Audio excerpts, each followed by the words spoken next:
चलिए बच्चों, आ गए हम इलेक्ट्रिसिटी मैग्नेटिज्म की दुनिया में। करेक्ट। और सबसे पहले एनकाउंटर हुआ चार्ज। अब बेटा एक दुविधा ये आती है दिमाग में कि चार्ज और करंट में से किसको फंडामेंटल क्वांटिटी लें। हमने करंट को फंडामेंटल क्वांटिटी क्यों लिया और चार्ज को क्यों नहीं लिया? क्योंकि जबकि हम जानते हैं जो करंट होता है that is charge upon time. Correct. तो बेटा इसका जब हम यूनिट डिफाइन करते हैं तो हम कहते हैं वो इजीली मेजरेबल होना चाहिए। बेटा चार्ज को मेजर करने की हम बात करें तो बहुत कम क्वांटिटी, बहुत कम डिवाइसेस हैं। करेक्ट। बट करंट को मेजर करने के लिए वी हैव एमीटर, करेक्ट, और form of galvanometer, right? Correct. So ये इजीली मेजरेबल थी, इसीलिए ये डिराइव्ड बन गई। और बेटा इसको हमने क्या कंसीडर किया? फंडामेंटल कंसीडर किया। तो बेटा चार्ज लिखना है करंट इनटू टाइम। करंट हम ए से रिप्रेजेंट और टाइम टी से, तो 80। Correct. Correct. Charge 80, force mLT-2, और चार्ज को भी याद कर लो, इस दुनिया में अब चार्ज से ही चलेंगे हम। करेक्ट। 80। तो सर इसको और भी लिखना चाहें? करेक्ट। m0, तो इसको हम याद कर लेंगे, ये बहुत बार यूज होगा। तो चार्ज 80 के बराबर। बिल्कुल सर। अब इलेक्ट्रिक फील्ड को सर हम किस भाई से एसोसिएट करें? सर मेरे ख्याल से सबसे बेसिक फॉर्मूला यूज कर लेते हैं, F is equal to QE। बिल्कुल बिल्कुल। फोर्स किसी चार्ज पर इलेक्ट्रिक फील्ड की वजह से करेक्ट जो उत्पन्न होता है उसका फॉर्मूला क्या है? F equal to QE। तो यहां से मेरे को E चाहिए। I can very easily write E is equal to F by Q। Correct. और F तो भाई अब, और Q जो है अभी याद किया हमने 80। तो ये हमें मिल गया mLT-3 A-1। करेक्ट। ठीक है। फ्लक्स सर किससे एसोसिएटेड होता है इलेक्ट्रिक फ्लक्स? करेक्ट सर, ये फील्ड का कितना मेजर है किसी एरिया से फ्लो करने का, वो उसको हम इलेक्ट्रिक फ्लक्स कहते हैं, number of field lines crossing an area. तो इसको अगर हम E डॉट ए से कर लेते हैं, बिल्कुल cos थीटा। बिल्कुल सर, हम लिख सकते हैं E A cos theta. Correct. Correct. और बेटा ये तो डायमेंशनलेस है। करेक्ट है ना? अगर हम बात करें E की, तो E अभी ऑलरेडी हम डिड्यूस कर चुके हैं। Correct. mL T⁻³ A power -1। और बेटा area metre square that is L square sir. तो यहां पे हमें मिल गया mL3 T-3 A-1। करेक्ट। इसमें आया अगला electric dipole moment. Electric dipole moment बेटा हमें पता है, जब दो चार्जेस बराबर मैग्नीट्यूड के ऑपोजिट साइन के कुछ छोटी दूरी पे रखे गए हो तो क्या कॉन्स्टिट्यूट करते हैं? डायपोल। और उसका जो डायपोल मोमेंट होता है उसको हम रिप्रेजेंट करते हैं इलेक्ट्रिक डायपोल मोमेंट से। और इसका जो वैल्यू होती है, मैग्नीट्यूड जो होता है, वो होता है किसी भी चार्ज की मैग्नीट्यूड इनटू उनके बीच की दूरी। तो मैं ऐसे लिख दूं इसको, चार्ज इनटू डिस्टेंस। करेक्ट। तो बेटा चार्ज तो अभी पता चल चुका है 80 और दूरी L। करेक्ट। तो मतलब हमें क्या मिल गया? m0L power T 1। करेक्ट। यही आ गया। यही आ गया आंसर। बिल्कुल सर। ठीक है बात। तो बेटा ये हमने शुरुआत कर दी इलेक्ट्रोस्टैटिक्स की दुनिया से। करेक्ट। ठीक है। अब आगे सर देखते हैं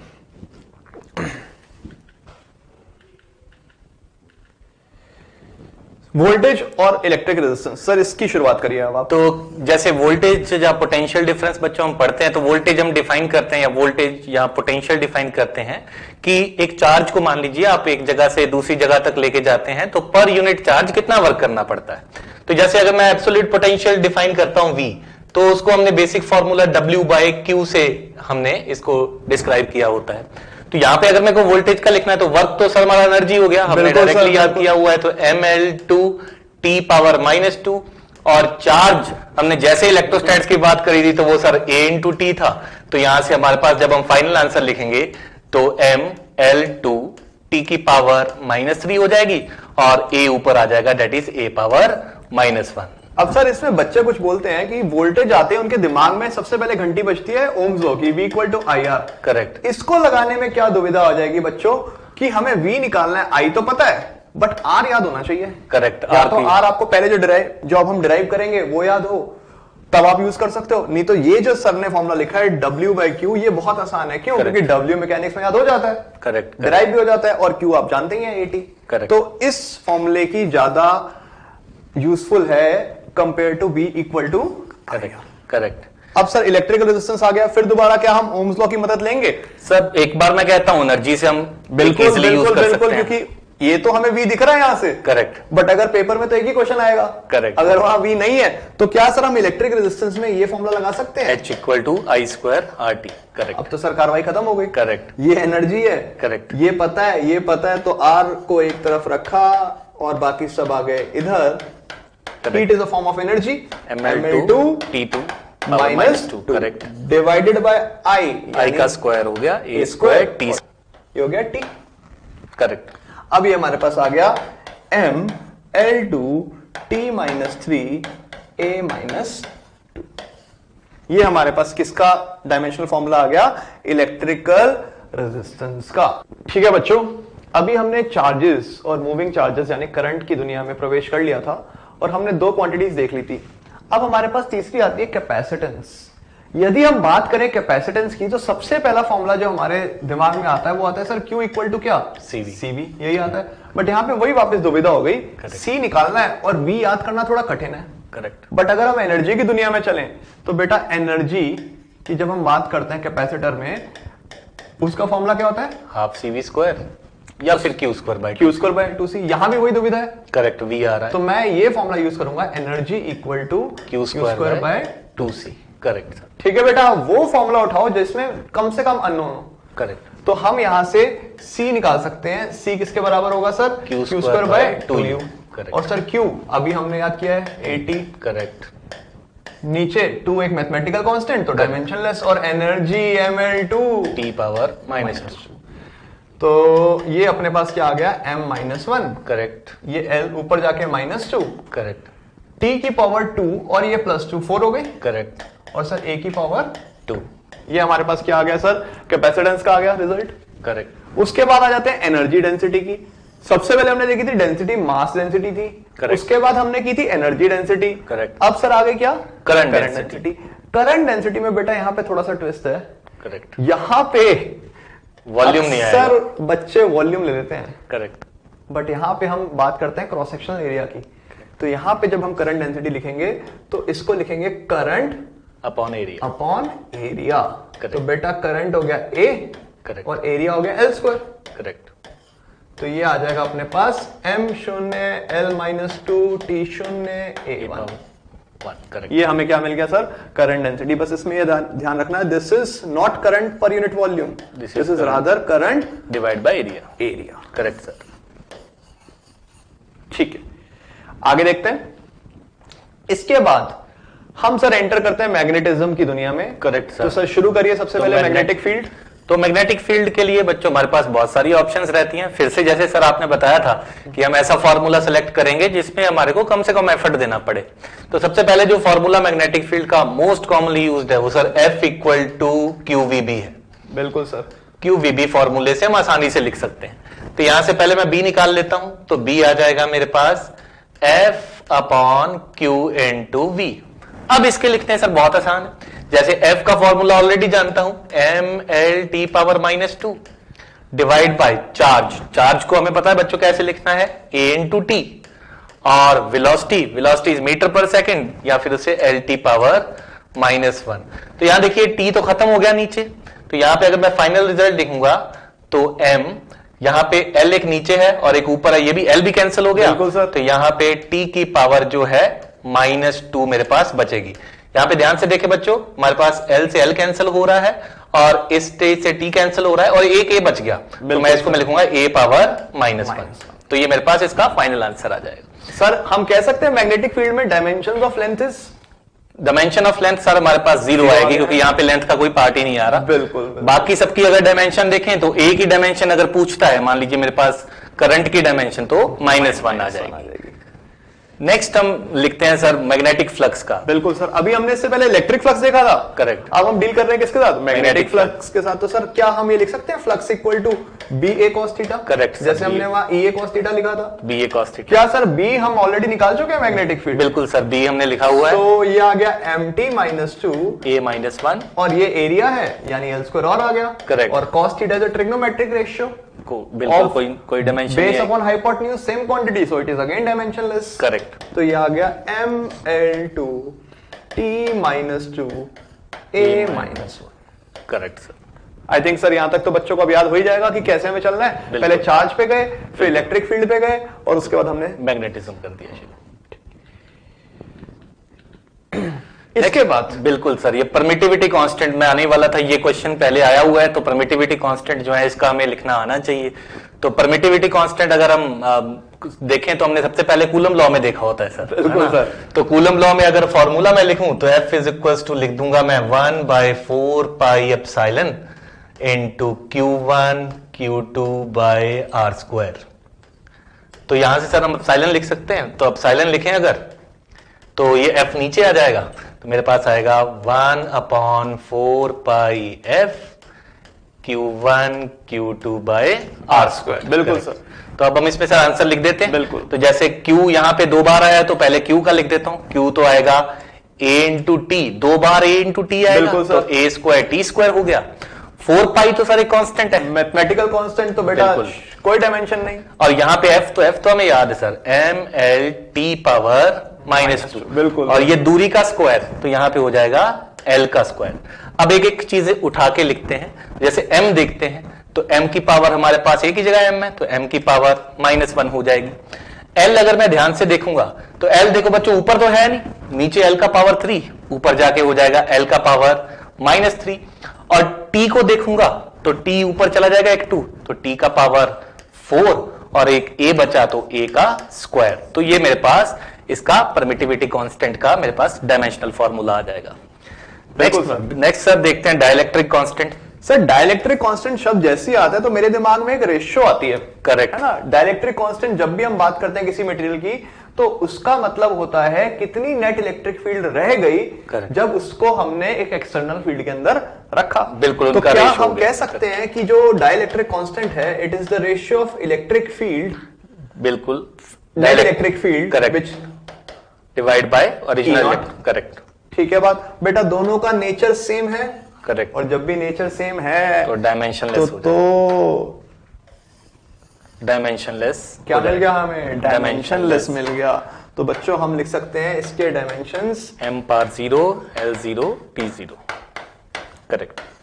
ठीक है, ये हमें क्या मिल गया? Dielectric constant. बेटा आप देखोगे प्रीवियस ईयर क्वेश्चंस में तो एक mu naught, epsilon not, gravitational constant, जितने भी सर ये कांस्टेंट है ना, करेक्ट, इनके ऊपर एक वो आ गया हमारे पास प्लैंक कांस्टेंट। बिल्कुल बिल्कुल, इसके ऊपर सवाल मिलेंगे। करेक्ट। तो बेटा इन कांस्टेंट्स के ऊपर अच्छे से ध्यान देना, पेपर में इनकी वजह से नंबर नहीं जाने चाहिए। बिल्कुल। 2 कांस्टेंट उठा लिए हम सर, तीसरा कौन सा हम लेंगे? Permeability constant. अब बच्चों ये एक बड़ा टिपिकल सा क्वेश्चन है और हमें इसको सॉल्व करने के लिए मैं आपको बताता हूं, इसको हम ध्यान भी थोड़ा सा रख सकते हैं कि कैसे सॉल्व करना है। तो म्यू के लिए आप क्या करिए, आप एक आसान फॉर्मूला सेलेक्ट करिए। वो फॉर्मूला इंपॉर्टेंट भी है, जैसे हम 2 वायर्स के बीच में फोर्स लिखते हैं तो वहां हम फोर्स का फॉर्मूला लिखते हैं। मान लीजिए F, force per unit length याद करवाया होता है sir most probably, force per unit length. तो उसका फॉर्मूला हमने सीखा होता है mu nought I1 I2 by 2 pi D. क्या सर ये D 2 वायर के बीच की दूरी है? बिल्कुल सर, बिल्कुल। अगर हम ये 2 वायर बना दें, इनमें करंट I1 I2 है, तो किसी भी एक छोटे से सेगमेंट की अगर हम बात करें L लेंथ की, करेक्ट, उस पे लगने वाला जो फोर्स है, मैग्नेटिक फोर्स, ये फॉर्मूले से आता है। सर इनको एक बार बताइए बच्चों को कि हम ये वाला फॉर्मूला क्यों उठा रहे हैं मैग्नेटिक फील्ड का, B equal to mu nought I by 2 pi R। Sir इसमें भी ये फॉर्मूला उठा तो सकते हैं, लेकिन फॉर्मूला तो कोई भी यूज कर सकते हैं, लेकिन सर यहाँ पे देखिए हमें मैग्नेटिक फील्ड का भी रखना पड़ेगा और इससे हमारा जो प्रॉब्लम है वो और कॉम्प्लेक्स हो जाएगा। पहले हम बी का निकालेंगे, फिर हम म्यू नॉट पे आएंगे। बच्चों को जितना इजीली एफ याद होता है उतना इजीली बी याद नहीं होता है ना। बिल्कुल बिल्कुल सर। तो सर इसको आप एक बार कंप्लीट करिए। तो यहाँ पे अगर इसको मैं सॉल्व करता हूं सर, तो इसको मैं म्यू नॉट को एक साइड रख देता हूं, तो mu not is equal to आ जाएगा F इंटू 2 पाई डी। ये तो ऊपर चला गया सर 2 पाई डी, और ऊपर हमारे पास आ गया नीचे, जैसे 2 पाई डी ऊपर चला गया, नीचे L आ गया और I1 इंटू I2। अब इसको सॉल्व करना बड़ा ही आसान है, इसमें वैल्यूज रखता हूं। फोर्स का सर हमें याद ही है, ML T⁻², 2 pi the constant, बिल्कुल, D का L आ गया डिवाइड बाय L, ये तो लेंथ ही है, और ये करंट 2 बार आ गया तो इसको मैं A स्क्वायर लिख देता हूं। बिल्कुल सर। तो इसको सिंप्लीफाई करें तो एक एक करके लिखते हैं। यहां पे बच्चों थोड़ा सा ध्यान से लिखें, एक एक क्वांटिटी उठा के लिखें। तो जैसे M सिर्फ एक है तो M लिख दिया, L गिनता हूं मैं, तो देखिए ऊपर और नीचे एक L कैंसिल हो गया, एक ही L बचा, तो यहां पे L आएगा।